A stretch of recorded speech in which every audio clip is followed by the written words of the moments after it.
मोहब्बत हो तो ऐसी। कहते हैं कि एक क्लासरूम में टीचर ने, उस्ताद ने स्टूडेंट से, तलबा से सवाल किया कि जन्नत की मिट्टी कहाँ है, जन्नत की मिट्टी कहाँ पर है।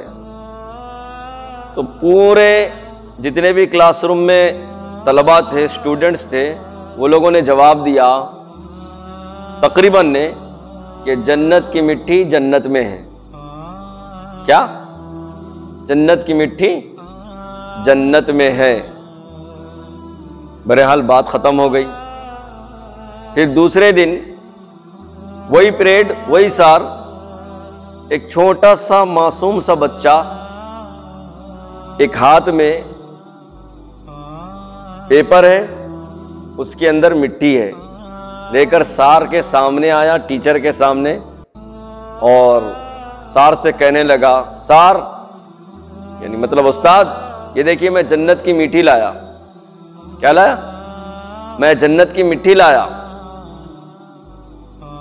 सार बोला, अरे भाई जन्नत की मिट्टी तू यहां कहां से ला लिया? जन्नत की मिट्टी तो जन्नत में रहती है ना।